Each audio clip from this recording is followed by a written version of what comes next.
Go to get your game on. Go for the beers. Go for the cheers. Go for the hit and the hits. Go for the stakes and the stakes. Go to get your parlay on. Go to get your party on. Go for the scene. Go for the screens. Go for the gallery. Go for the win. Go to Ocean. Visit theoceanac.com to plan your visit. Philadelphia fans, we're cut from a different cloth. Born into a brotherhood and bonded to our team for life. We believe anything is possible because we've witnessed the impossible. While we may be from different neighborhoods, come Sunday, we are one, and we will be heard. Pondley Hockey, official partner of the Philadelphia Eagles.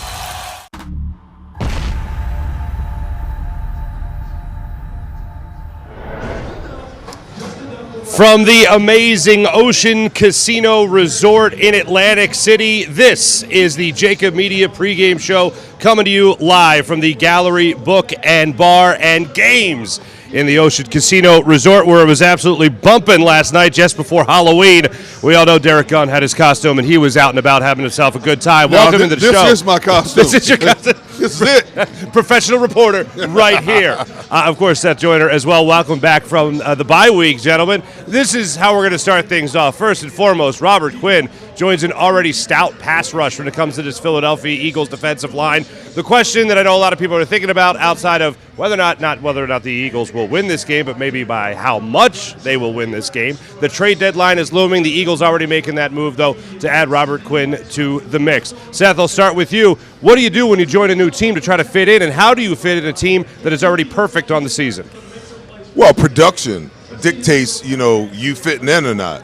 When you come in at a late stage like this, they're bringing him in for a reason. You can never have enough pass rushers, and they've got one of the premier guys who had 18.5 sacks last year, and they're hoping that he can relive a half or a third of that when it really matters. I think they lost a defensive end and Derek Barnett earlier in the year, so they lost a guy in their rotation. It allows them, to some flexibility. Hey, man, think about it. I was thinking about when they made this trade. Can you imagine, okay, in a four-man NASCAR package, okay, Hassan Reddick on one side, Robert Quinn on the other side, BG in the middle. Well, BG kicked down, as a three technique. Mm-hmm. Fletcher's a three technique, or put him over the center, and Hargrave at a three technique. How do you stop that five-man rush? So, I mean, he doesn't have to. All he's got to do is come in and be productive, which, I'm sure he's going to be infused with life, leaving the Chicago Bears and being in a situation where a team is undefeated with the opportunity to go on and have the number one seed in the National Football Conference. Earlier this morning, I was just reading a story from the NFL Network that came out about a conversation that you saw between Fletcher Cox and Quinn coming in here, and Fletcher Cox looking at him and just saying, hey, just so you know, we practice hard here. And Quinn saying, well, that's all I need to know about this defense.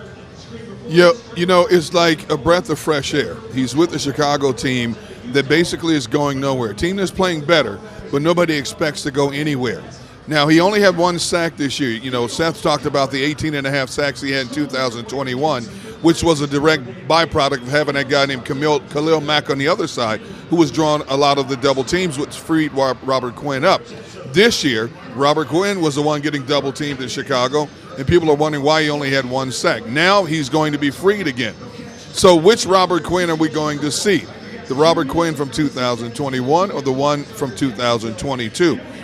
People I talked to in Chicago with the Bears organization told me they loved Robert Quinn's attitude and his demeanor. There was some concern whether or not he still had a lot left in the tank.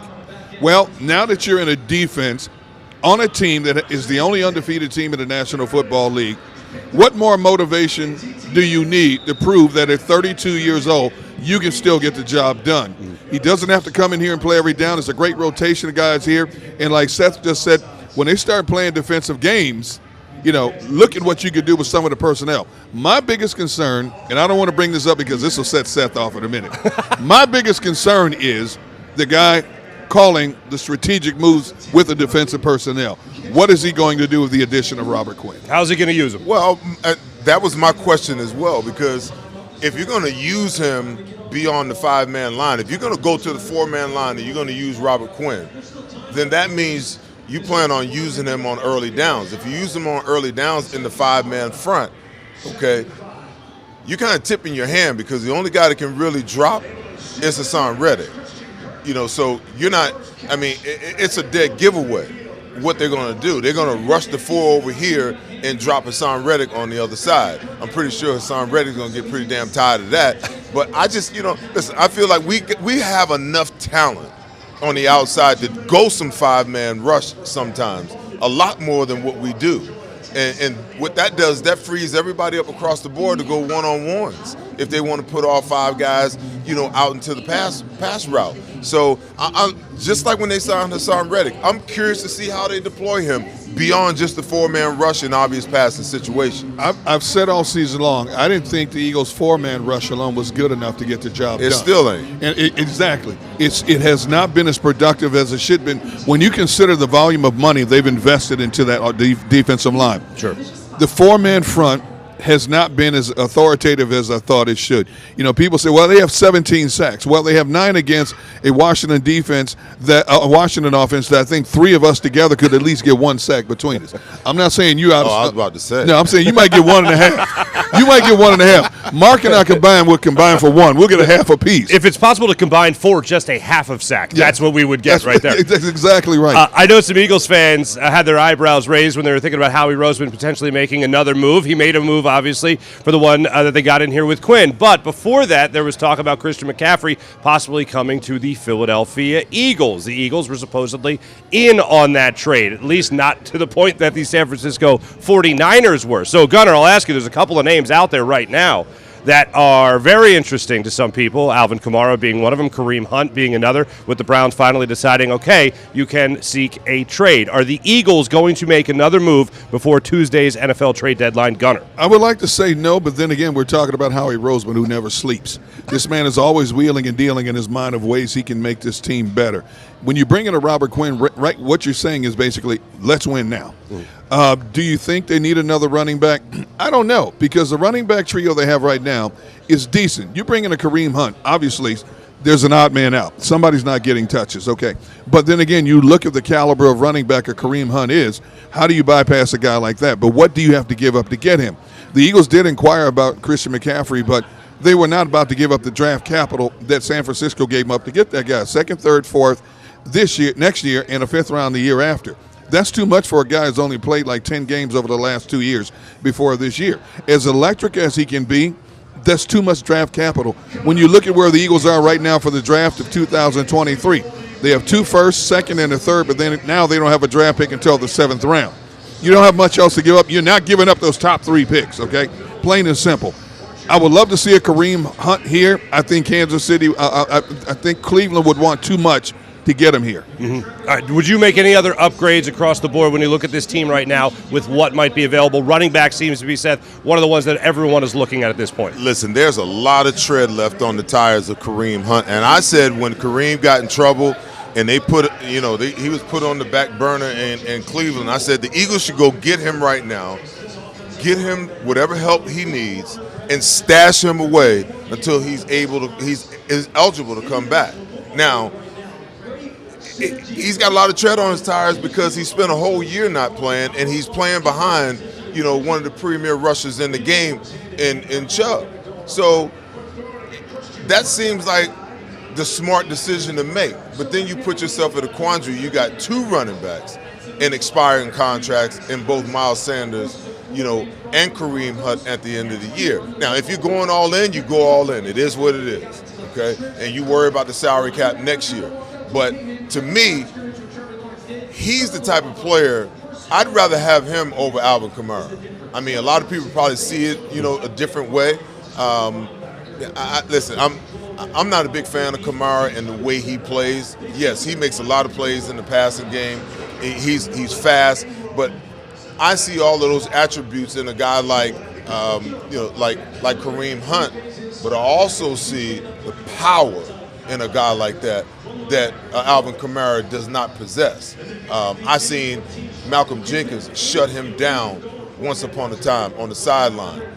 Just clocked him, and he didn't want any more the rest of the day. You hit Kareem Hunt that way, he's like, all right, I'll see you next time. So when I'm thinking about what the Eagles need, give me another power running back. Give me a guy who can lighten the load on Miles Sanders. Miles is having a hell of a year.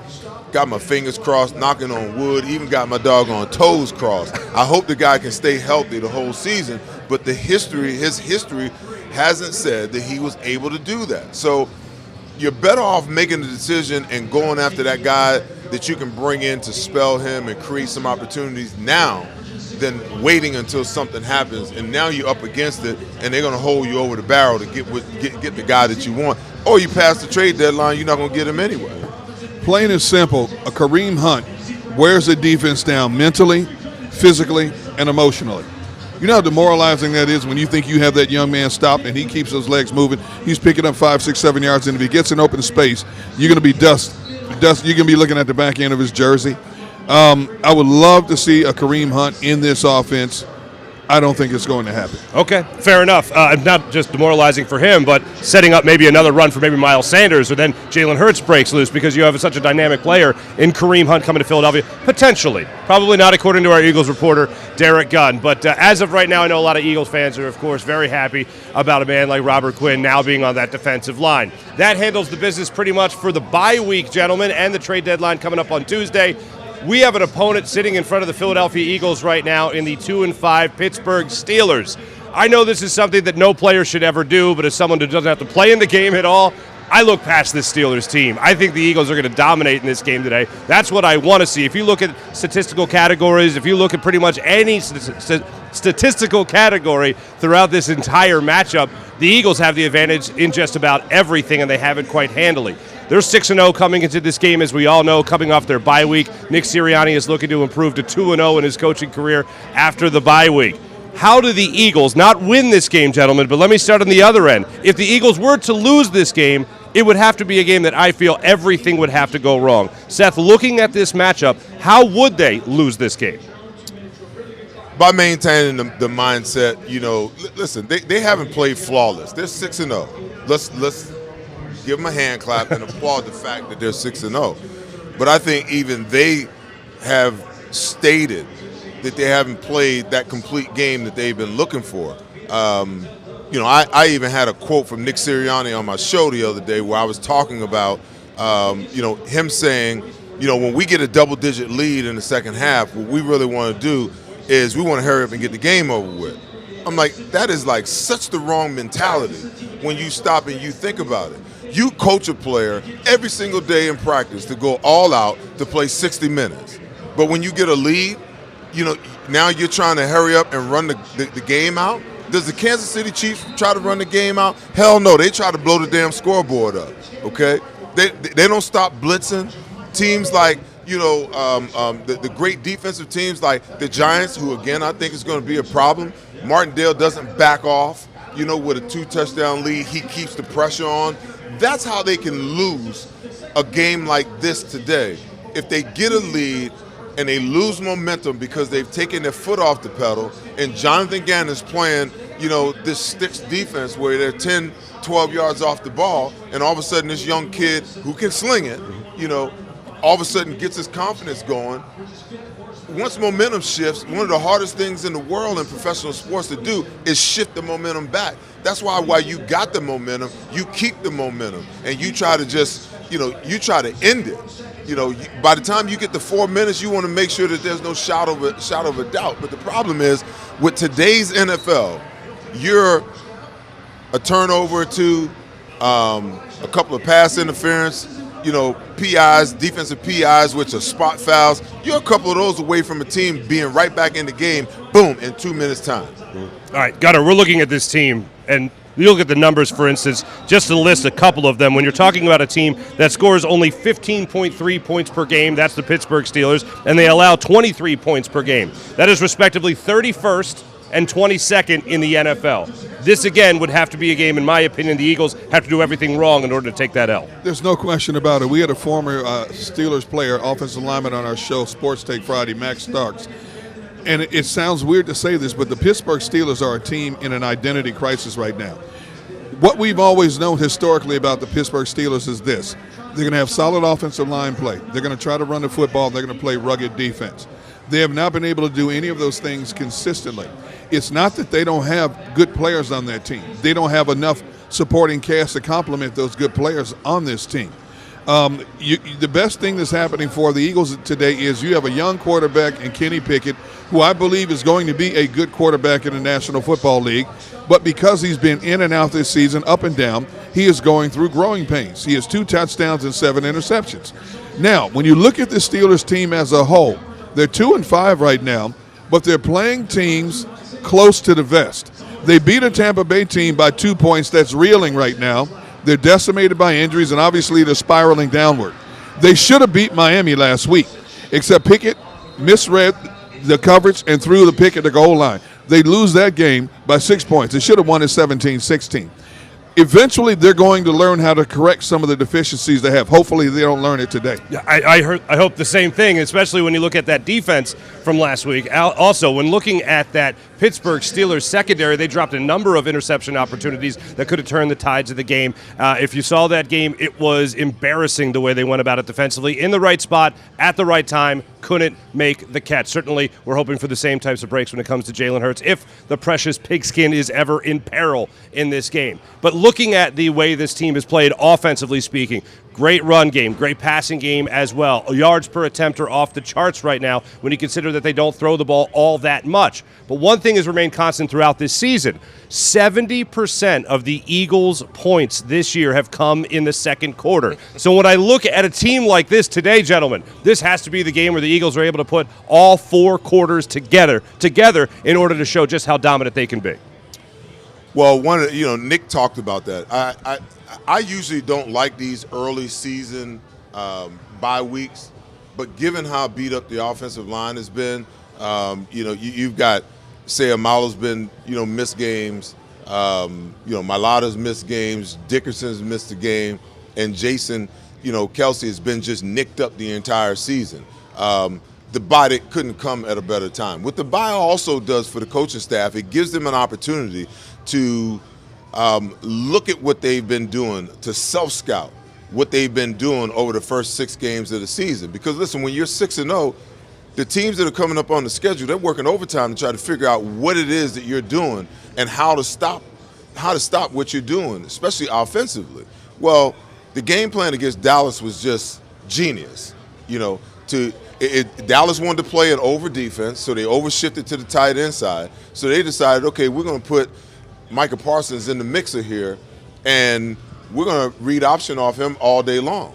We're even going to take the tight end off the ball, and on the snap of the ball, we're going to motion him across. We're going to run him across the formation. So Micah's got a choice. He's either going to have to take the tight end, and Jalen's going to run, or he's going to come get Jalen, and Jalen's going to dump the ball off. So certainly, as genius as that was, the other defense coordinators around the league that are getting ready to play the Eagles, they're looking at that stuff. They're looking at the data analytics and the probabilities and the tendencies of what you do and the things that you've been successful at. Now, this is a time for you as a coaching staff to say, okay, let's look at what we do a lot and let's create 2 or 3 wrinkles off of this, to give the illusion that this is what we're doing, but we're going to give them something else. We can trick the defense. Now, if they hadn't spent their time wisely, to come up with that on the offense and the defensive side, then the bye was a week. All you did was a waste, rather. All you did was gave your players an opportunity to rest up. One thing I did like after they beat the Cowboys, Nick Sirianni did say, hey, I'll see you guys tomorrow because I'm going to be losing you for quite a while. I'm going to see you guys tomorrow so we can work on a couple of things, watch some tape maybe, get your treatment, and then enjoy your bye week. So it at least shows me that the work will still be put in at least throughout the bye week. Now, Gunnar, will this be the day we finally see a complete 4-quarter game from the Philadelphia Eagles? To be honest with you, I don't know, because that third quarter has been their Achilles heel in a lot of ways, and then all of a sudden the light switch goes on and they assert themselves in the fourth quarter. I'm sure it's been talked about and discussed thoroughly during this bye week on ways to be more consistent and productive in that third quarter and to not give the opposition an inkling of a notion that they can stay in the game with the Philadelphia Eagles. But we have to see it first before we can make a determination on how much the bye week has been beneficial to these guys. You get a few days off in the bye week, but when you're 6-0 and everybody's gunning for you come back to work a lot sooner because you still have some things you need to work on, things you need to improve. And one of the more significant things they need to work on is being a better football team in that third quarter. So to answer your question, I can't give you a definitive answer until we see it.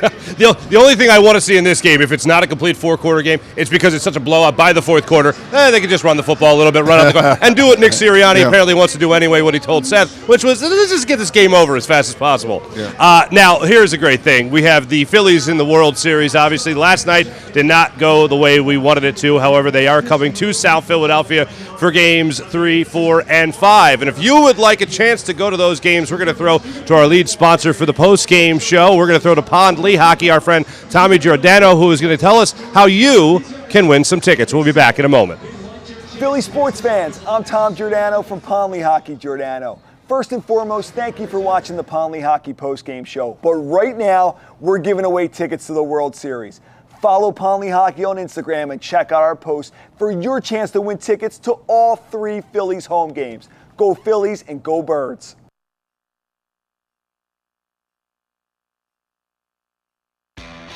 Go to get your game on. Go for the beers. Go for the cheers. Go for the hit and the hits. Go for the stakes and the stakes. Go to get your parlay on. Go to get your party on. Go for the scene. Go for the screens. Go for the gallery. Go for the win. Go to Ocean. Visit theoceanac.com to plan your visit. Do you stream on a Roku, Fire Stick, Android TV, or Apple TV? Now you can watch 6ABC 24/7 with the 6ABC Philadelphia streaming app. The big story on Action News. Search 6ABC Philadelphia and start streaming today. Philadelphia fans, we're cut from a different cloth. Born into a brotherhood and bonded to our team for life. We believe anything is possible because we've witnessed the impossible. While we may be from different neighborhoods, come Sunday, we are one, and we will be heard. Pond Lee Hockey, official partner of the Philadelphia Eagles. We all know that taxes are just part of life. It's true during our working years, but also in retirement. But what you might not know is up to 85% of your Social Security benefits might be taxed.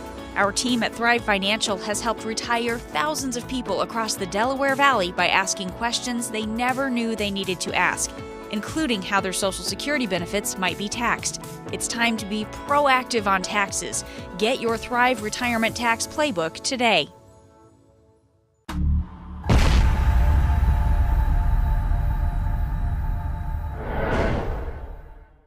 Go for the beers. Go for the cheers. Go for the hit and the hits. Go for the scene. Go for the screens. Go for the gallery. Go for the win. Go to Ocean. Welcome to Pond Lee Hockey. We've helped over 100,000 injured and disabled workers obtain benefits, as well as some of the biggest settlements in the state. If you've been injured at work, give Pond Lee Hockey a call. Score and save in southeastern PA and Delaware with Colony Pools this football season, and let the experts close your pool with a custom Merlin safety cover in green for the birds. And if you join our Winter Watch team, we'll give you another 20% off, and Colony Pools will handle it all. Keep your tiles on your pool, not in your pool. Fly with Colony right now, birds fans. Visit flywithcolony.com. It's a fall car fest, and Jeff D'Ambrosio, Destination Downingtown, says, yes, you can. Jeff says, yes, you can choose from over 1,000 vehicles in stock with no wait. Yes, you can still get low prices, leases, and big discounts. Yes, you can still get low interest financing. And Jeff always says, yes, you can have a real deal buying experience without the hassle. When the other dealers say, no, you can't, Jeff says, yes, you can. Jeff D'Ambrosio, Destination Downingtown. Nobody treats you better. Jeep Adventure Days.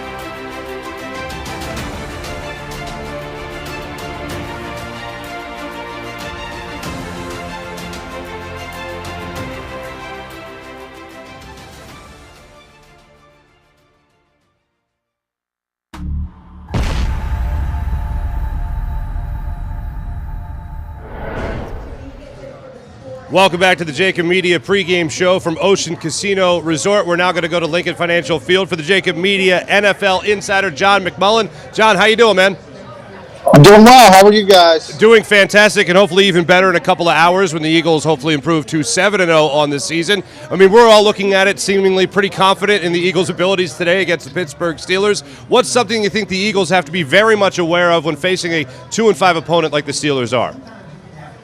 Well, I do think you have to be wary of the letdown. That was one of Nick Sirianni's messages to the team, and he brought up a couple other teams that had good starts, were 6-0, 7-1 in previous years, came out of a bye week, and they kind of laid an egg. I think you got to be careful because, you know, I come into this game, Mark, and I don't think I felt more confident about this game. I thought Detroit had a better chance to give the Eagles a game. That turned out to be correct in the season opener. I thought Jacksonville had a better chance. This Pittsburgh team, they are struggling. It's not just a rookie quarterback. I mean, TJ Watt's not here. There was some hope that maybe he could get up to speed, have 15, 20 snaps, but the Steelers have the bye week after this game for them, so it made sense to continue to rest him. He's not going to be available. They lose Chris Boswell. I mean, they had a great kicker. If I would have said, you know, coming in, maybe if they can keep it close, comes down to a big kick late. Well, they don't have Chris Boswell now. They got to bring in that undrafted kid from Wake Forest. So not much going Pittsburgh's way on paper, and that might be the biggest scare tactic for the Eagles on this, you know, Halloween season because, man, I mean, human nature. What do you got to be frightened of with this Pittsburgh team? Hey, John, when you look at this Pittsburgh team, and I agree with you 100%, they're in an identity crisis right now from what I've been told. And, you know, they don't run the ball well, they don't pass the ball well, and they've had a carousel of quarterbacks. Well, we know the young Kenny Pickett is going to start this game. He made a huge mistake in the Miami game last week that cost him the game. When you look at this Eagles defense, do you come after him all day to keep him as uncomfortable as possible? Well, we know the Eagles' philosophy, and, you know, they're not going to come blitzing from the buses if that's even with a rookie quarterback. Now, if it's third and long situations, yeah, I think you'll probably see a little bit more pressure maybe than typically because they think they can certainly rattle a young quarterback. He's certainly proven to be susceptible to turning the football over, so maybe there's a little bit more. But you got to get in those situations. You got to be in obvious passing situations. You got to be second and long, third and long, and then maybe you see a little bit more blitzing than usual. John, you know, going into the bye week, you know, Nick Sirianni had a quote where he talked about, you know, not really playing that complete game. That's one of the things that kind of worried them, but it didn't worry him because it's good to be, 6-0. But he kind of talked about, when they get a double-digit lead, they haven't really closed the deal because, when they get to that point, they're really just trying to get to the end of the game, to transition and get through the end of the game. So he's aware of the fact that, that they need to play a full 3 quarters. Listen, I believe that this game should be over by halftime. But then again, I've thought that about a couple of other games that they played this year, and there we were in the fourth quarter, holding our collective breaths. Not that we believed that they could lose, but the opportunity was there. What type of changes can they have made on both sides of the ball to put them in a better situation where they can dominate from start to finish? I get the first quarter is all about feeling out, but by the time you get to the second, third, and fourth quarter, you should know exactly what you want to do on both sides of the ball. Yeah, I mean, it's one of their things when they did their self-scout set. They want to get better. They want to play a more complete game. I don't know if anybody can play 60 minutes. You can talk about that. In a perfect level, everybody's chasing it, but you can't be perfect. But they want to get better, and they want to be able to make sure they don't have those, I don't even want to call them heart-stopping moments, but have teams in the game late if they don't have to. They want to be able to finish games a little bit better. We talked about the tackling on the defensive side of the football as well. That's got to be tightened up. The special teams. There's a couple other things they wanted to work on coming out of the self-scout that people don't necessarily think about, like Dallas Goedert. They want to get him more involved on third downs because they think he's such an effective player there. So there's a number of things that came out of the bye week, and that was certainly one of them, playing a more complete game. When people say 60 minutes, I go, is that really possible? I mean, this is the NFL. Everybody's got good players. Even I just talked about Pittsburgh and what a difficult season they have. They still have Najee Harris. They still have Cam Hayward. They still have Minkah Fitzpatrick, Chase Claypool, Deontay Johnson. They still have a bunch of good players, and that's every NFL team. So, go ahead. I'm sorry. Sure. Go ahead, Seth. See, my thing is, when I read a quote like that, it kind of speaks to mindset. I get it. Those other guys on the other side, they're professionals too. And it is hard to go out and play a 60-minute game in totality when you really think about the fact that you have, the offense is on the field, then the defense is on the field, then the special teams is on the field. Every time you go out, there's a refocusing that has to almost transpire. But when I think about why they haven't been able to, play that complete game, I believe it's mindset. When you take your foot off the pedal from an offensive perspective, listen, teams like Buffalo play complete games, especially the more they move into, the second half. The Kansas City Chiefs play a complete game because they don't ever stop trying to score points every single possession, and it doesn't matter whether they're running the football or whether they're throwing the football. On the defensive side of the ball, they don't ever stop applying pressure. But when I read that quote, it spoke the mindset to me because Nick was like, okay, we just want to get to the end of the game. We got a double-digit lead. We want to get to the end of the game. And my problem with that is, because you're taking a passive mindset, you're giving that passive mindset to your team. So when you take your foot off the gas as a coach, as a play caller, then that gives the players the idea that you're taking your foot off the gas pedal, and they in turn take their foot off the gas pedal. But if you stay aggressive at all times, until beyond a shadow of a doubt that team can't come back, then there's no ambiguity in what's going on the field and what's being called from the sideline. Yeah, I don't know if it's that as much as Seth as when Nick was talking about that. He was talking about more of the natural sort of inclination of if there's no sense of urgency, guys are going to human nature more than anything else. Nick thought the Minnesota game he took the foot off the gas, and he admitted that was my fault. That was his mistake. And then the Washington game, a lot of people said, all right, he took the foot off the gas. It was actually the exact opposite. He kept trying to throw the football deep down the field. He tried to overcorrect. So he, as a coach, is trying to figure out the right way and trying to get better.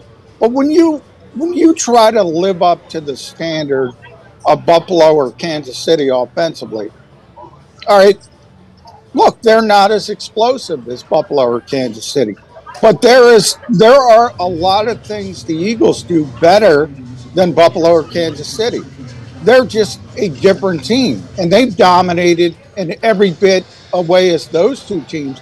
If you look at point differential, all right, Buffalo's number one. Number two, though, is the Eagles. They're beating teams by over 10 points a game. So, in theory, if you go by that, the most dominant team is Buffalo, but number two is the Eagles. So, it's a pretty good standard either way. And, John, they certainly set a good standard so far this season with being able to get after the quarterback. 17 sacks, 8th highest total in the league. And the Eagles, of course, have already taken their bye. They add Robert Quinn to the mix. What can Eagles fans expect today from Robert Quinn? How much is he going to play? How much will you see him on the field? He's going to play from all indications. I would say 15 to 20 snaps would be the ceiling. And we'll see how it shakes out. The more third and longs they're in, as I mentioned before, the more apt you are to see a Robert Quinn type. He is a pass rusher. It's going to be interesting to see how he fits in, because I don't know if a lot of people realize, but nobody was doubled more than Robert Quinn in Chicago, because the Bears have nothing else on the defensive line. So maybe that explains his ineffectiveness in Chicago. I don't know, but I do know he's not going to see many double teams in Philadelphia. So it's going to be interesting to see if Robert Quinn can help the Eagles, and it'll start today because he's a veteran player. They're going to get him out there. Hey, John, the trade deadline is rapidly approaching. There's been rumors out there the Eagles might have some interest in Kareem Hunt. Would you pursue a Kareem Hunt? Do you think the Eagles need to have an addition like that, or make any other additions for that matter? I think their biggest need at this point, D-Gun, is a third safety. I agree. I think we kind of saw when Chauncey Gardner-Johnson left the Dallas game.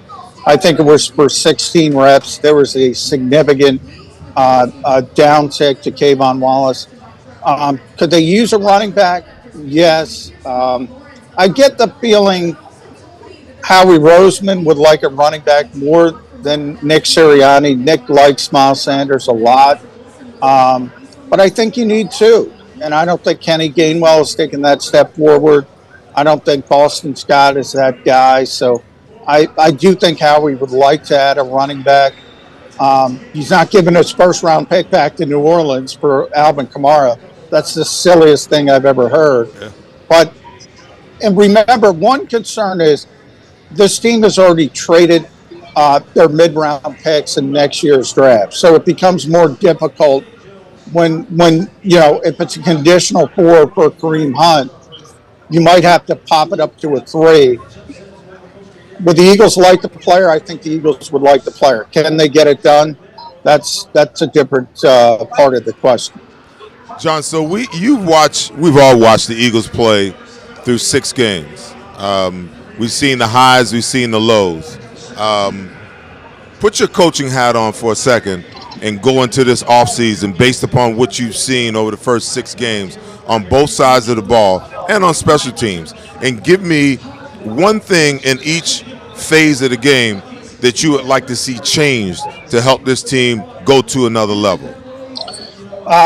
Defensively, for me, it's easy. I want them to tighten up on the tackling, as I mentioned a little bit before. I think they're a little bit too undersized, Seth. I think nobody cares about the running game until they care about the running game, I always say. So, if we get to January, there's a bad weather game somewhere, you need to stop the run. It might even be Derrick Henry with Tennessee coming in here. Very undersized defense with Hassan Reddick up front, Kaiser White, Chauncey Gardner-Johnson. And they've missed 57 tackles. I think they have to pay a little bit more attention. We all know the modern game's about stopping the pass. The Eagles believe that. I agree with them to a certain extent, but I think they've gone too far with that. So that would be my defensive take. Offensively,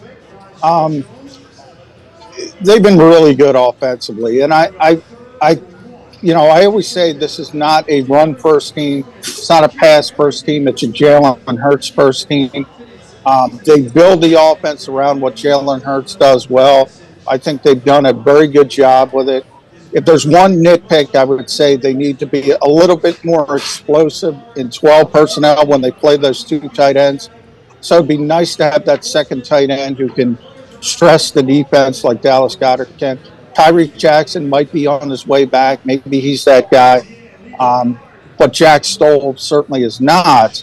And then special teams, there's plenty of criticisms there. But the biggest one is you need a returner.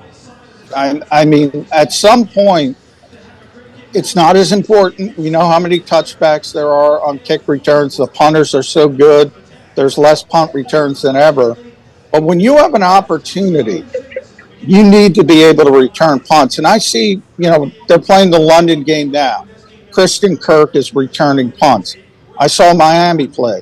Tyreek Hill is returning punts. Devontae Smith should be returning punts for this team, at least when they have an opportunity to get a return. Understood. John, before we let you go, what is your prediction for Eagles-Steelers today? I think the Eagles win it relatively easy, 31-16-ish. Ish. I like that. John McMullen, JAKIB Media NFL Insider, joining us from Lincoln Financial Field. John, thanks so much. Hey, thanks, guys. Absolutely. I like that. Ish. 16-ish. 16-ish. Good enough. As if you can get a quarter or half or three quarters. They'll return. What can you do? You can return, a failed 2-point conversion and try to get some points that way, maybe? All right, we'll be back with our predictions and our final thoughts on this matchup where the Eagles are trying to improve to 49-29 against the Steelers all time. We'll be back with the JAKIB Media pregame show from Motion Casino Resort in a minute. Hi everybody, my name's Jason Lombardi. I'm an inspector at DryTech. At DryTech we offer 3 major services. The first one being basement waterproofing. The second service we offer is foundation and structural repairs. And then the third service that we offer is mold remediation. If you feel you are having a waterproofing issue, give DryTech a call or check us out online.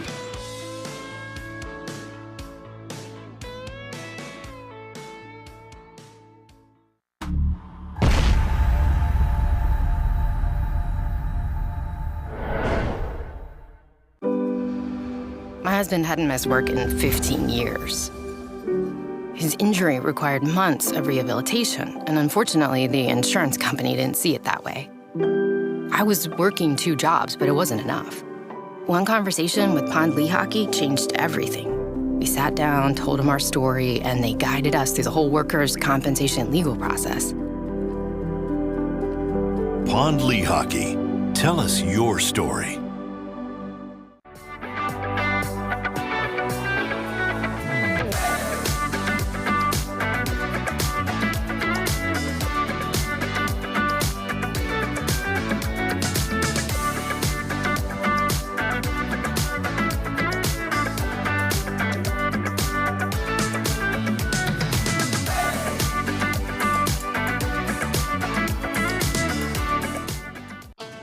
The faces you know, the team you trust.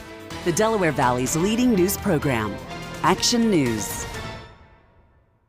Celebrating the life of your loved one is what we do at Life Celebrations by Givnish. When the matriarch of the Dalloway family died suddenly at 82 years old, Life Celebrations by Givnish stepped in. They will make this the easiest thing that I know it's not easy, but they will make this as easy as possible. Life Celebrations by Givnish, customizing services as unique as the individual. I just know that my dad, who is in charge of everything, was not in charge of anything at that point when my mom passed. And again, just another shout out to this place for making it easy. Turning tragedy into a celebration of life, no matter how hard, is what we do at Life Celebrations by Givnish.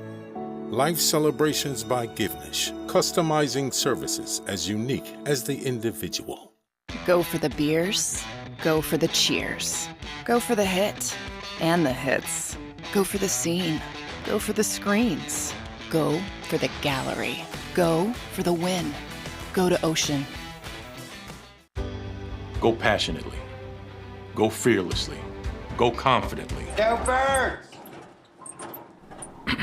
Go confidently towards your goals with First Trust, Philly's hometown bank for nearly 90 years, and the official bank of the Philadelphia Eagles. We're focused on getting you over the goal line. So go with conviction, go with trust, Go Birds! and go forward with us by your side. First Trust Bank, the official bank of Philadelphia dreams. Oh, and go Birds.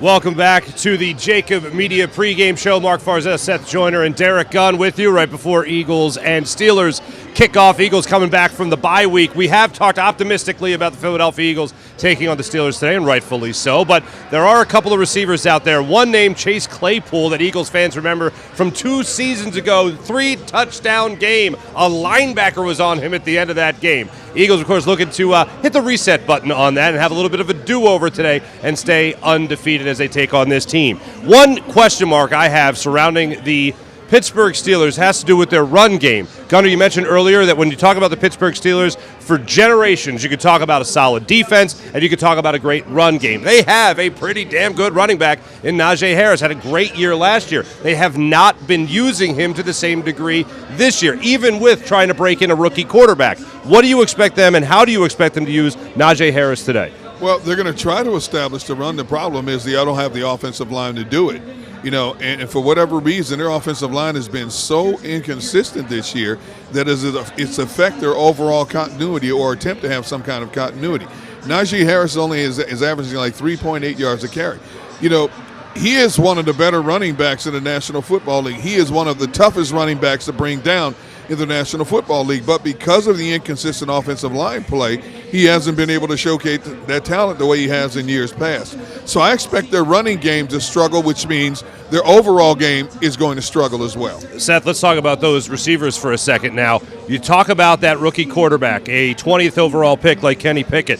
He comes into the field today not exactly playing well to start out his rookie season after taking over the starting reins from Mitch Trubisky. But he's going to be facing, as much as we can criticize the Eagles for maybe not being as aggressive as we'd like, that pass defense has been great this year. They're 5th in the league in yards allowed per game. They allow the best quarterback rating in the NFL when it comes to only a 66 quarterback rating, or passer rating rather, for an opposing quarterback. Only 5.5 yards per attempt, also first in the league. What do guys, and not to mention the 2 defensive backs are 1 and 2 in the league in opponent passer rating as well. When you talk about Darius Slay and you also talk about James Bradbury. So if you're Kenny Pickett, what are you fearing the most of all that is to be feared about this Eagles pass defense? Well, his greatest fear should be whether they can establish the run or not. Because if they can't establish the run, it's a wrap. It's all over. If he's got to throw the ball 30 times today, you know, it's a blowout in my opinion. Because now you're going to put that defensive front in a position where they can just pin their ears back and go get them if they cannot run the ball. And that doesn't mean they're not going to continue to try to run the ball. My point is, if they can't run it, then it's going to be another long experience for Kenny Pickett. Now, the one thing that worries me, you know, you talked about Chase Claypool, because I've seen the Eagles do this same thing. They get T.J. Edwards caught up in the same situation that I believe it was Nate Geary got caught up in the Pittsburgh game against Chase Claypool. They go empty, okay? Kazir White is the weak side linebacker. TJ Edwards is a strong side linebacker. So TJ Edwards will line up to the 3 receiver side, Kazir White to the 2 receiver side. They go empty, okay? Whether that, if they're in man coverage and the back is outside, Kazir White's going to move outside and cover him man to man. If they're in zone, he'll stay inside, okay? But the Pittsburgh Steelers got crafty the last time that they played him, okay? And you saw in that play where they won the game, Ben Roethlisberger checked the play and had, the number 2 and the number 3 receiver on the strong side swap. Well, a couple of weeks ago, we saw TJ Edwards locked up on a wide receiver. They did the same exact thing. They took the tight end and moved him from the 3 position, which is closer to, the box, and they moved him outside, and they took the wide receiver and moved him back down inside. You run the 2 outside guys off. You run the 2 guys off on the other side, and you got one-on-one. Even if it's in a zone concept, you still got one-on-one. It's a mismatch, So that's something to keep an eye on, because I promise you, if the Steelers, gave us the business before, a couple of years ago, it's fresh in Mike Tomlin's mind and that coaching staff's mind that they were able to make hay in that same type of situation, and they will go back and look at the 6 games that the Eagles have played, this year already, and identify and see, hey, we go empty on the 3 receiver side, swap the tight end and the slot wide receiver or the Z wide receiver, and we can get one-on-one in third down situations where we're double moving and optioning off that middle linebacker. We've heard of letdown games, of course, in the NFL. We've heard of get-right games in the NFL. Seth, is there such a thing as a prove-it game in the NFL? Like, go out there and prove just how much better you are than that opponent. Because on paper, they're a lot better than the Pittsburgh Steelers. On paper, you just look at the records alone, and that's an obvious reflection of that. Did you ever look forward to a game as, all right, this is a game that we know we should win. We're going to win this game. But let's go out there and prove just how much better we are as a 6-0 team than a 2-5 team. I don't think players ever really look at it as a prove-it game. Okay. It's more like, let's just go take care of business. There are games that you go into, it's going to be a struggle because of the talent level that you're about to face. And there are games that you go into and you know that you're a superior team. And the mindset just has to be take care of business today, okay? Each and every guy take care of their business. To steal a line from Bill Belichick, do your damn job. If everybody across the board in all phases of the game just do their job today, then this should be a cakewalk for the Philadelphia Eagles. All right, tomorrow is Halloween, and we all hope that the Eagles are dressing up like a 7-0 team. But Derek Gunn and Seth Joyner, I have to ask you guys this, a little off the cuff. Gunner, what was your favorite Halloween costume you dressed up as a kid? Oh, my goodness, jeez. Wow, that is off the cuff. The people must know. Wow. I would have to say the first thing that comes to mind would be something as simple as a Superman costume. You were that's it. Because I didn't really dress up a whole lot as a kid. We went trick-or-treating with the friends all the time, but a lot of times didn't dress up as much. But I would have to say just a Superman costume. Just the plastic face with the little your forehead and nose will be sweating.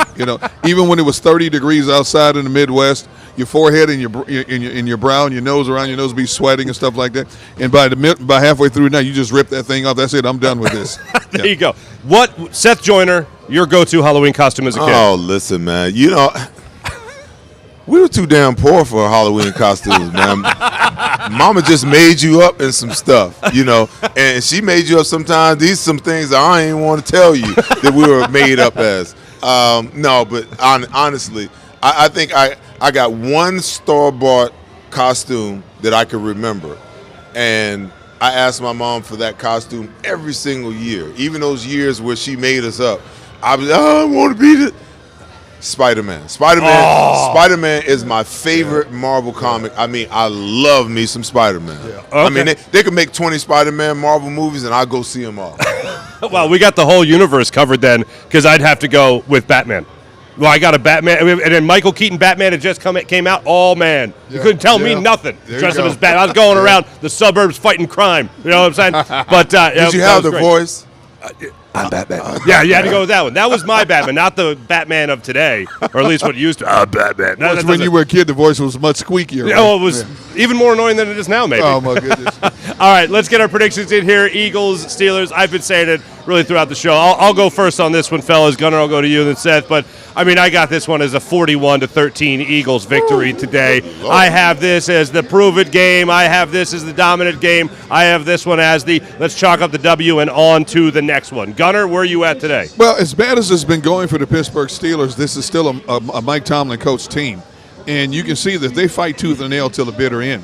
You know, this defense of Pittsburgh only gives up 23 points a game. Very manageable and, in a lot of cases, winnable if you have an offense that can contribute. But when you have an offense that's only scoring 15 points a game, you're not getting much help. So following the suit of what the defense gives up and what the offense doesn't do, I'll say Eagles 27, Pittsburgh 17. All right, still a comfortable win there by 10 points. Seth Joyner, what say you? Listen, the Pittsburgh Steelers' MO is to fight, okay? They've had a history of being dominant on the offensive line, dominant on the defensive side and the defensive line, and having a quarterback that could just sling it. Okay, I mean, as far back as you can remember, they've always had those elements, but they've also always been able to run the ball. They've always been built. Their offense has been built upon the run game. So I believe that this team is going to come in here and fight, and the Eagles are going to have to take their best, even though their best isn't that much. They're going to have to take their best today and figure out a way to quell that early fight of the Pittsburgh Steelers. But even with that said, I just, the Eagles always find their footing in the second half. I don't know whether that's players. I don't know whether that's Shane Steichen actually finding his footing, finding out what the adjustment is. I hope that's what it is. But they're going to take off in the second quarter again. And this won't be a game beyond, the beginning of the third quarter. I like the Eagles to run away with this game 35-17. 35-17, even more comfortable. There you go. Of course, the line right now, last I checked, was 11. Eagles 11-point favorites to win this game today. I'll take some of that. So that takes some fine action right there. We got him except for Gunnar. Gunnar had to be the downer. Had him within 10. It's still double digits. We thank you for joining us here on the pregame show, the JAKIB Media pregame show on the JAKIB Media YouTube channel and 6abc.com. Make sure you come back for the postgame show. Devin Caney will be along, as will Mike Missinelli, joining these two fine gentlemen. From Ocean Casino Resort, I'm Marc Farzetta. Now, Phillies in the World Series, of course, so stay tuned. Tommy Giordano will tell you how you can win tickets from Pondley Hockey. Philly sports fans, I'm Tom Giordano from Pondley Hockey Giordano. First and foremost, thank you for watching the Pondley Hockey postgame show. But right now, we're giving away tickets to the World Series. Follow Pondley Hockey on Instagram and check out our posts for your chance to win tickets to all 3 Phillies home games. Go Phillies and go Birds.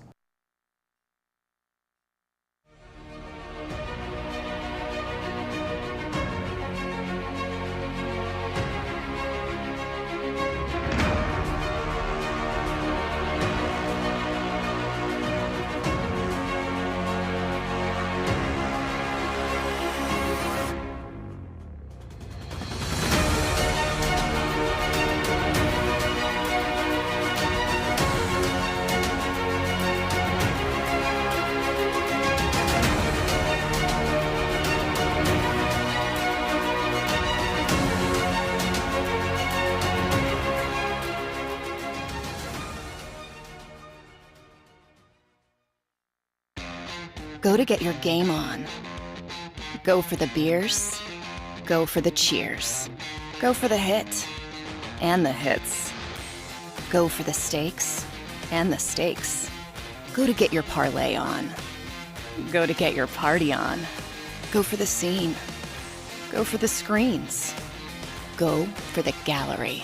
Go for the win. Go to Ocean. Visit theoceanac.com to plan your visit. The greatest fans on earth. It's a bold statement, but would you expect anything less from Philadelphia? 58 years of heartache creates a toughness, a grit, a resolve not found in most. Sure, our prayers were answered, but now that we've had a taste, we're looking for more. Pondley Hockey, official partner of the Philadelphia Eagles. Go passionately. Go fearlessly. Go confidently. Go Birds! Go confidently towards your goals with First Trust, Philly's hometown bank for nearly 90 years, and the official bank of the Philadelphia Eagles. We're focused on getting you over the goal line.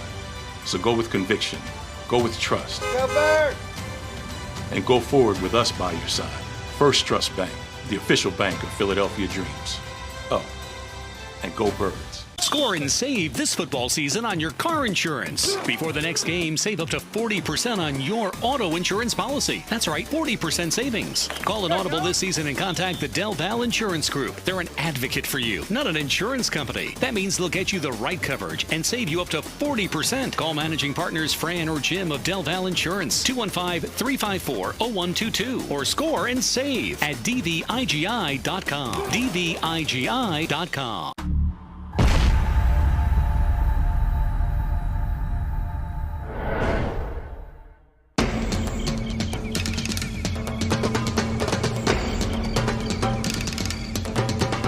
Staffing is not easy, but that's what we do every day, all day.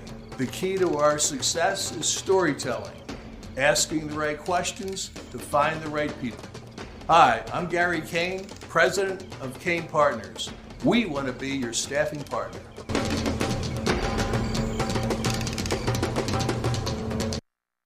Welcome to Pond Lehocky. We've helped over 100,000 injured and disabled workers obtain benefits, as well as some of the biggest settlements in the state. If you've been injured at work, give Pond Lehocky a call. Go for the beers, go for the cheers, go for the hit and the hits, go for the scene, go for the screens, go for the gallery, go for the win, go to Ocean.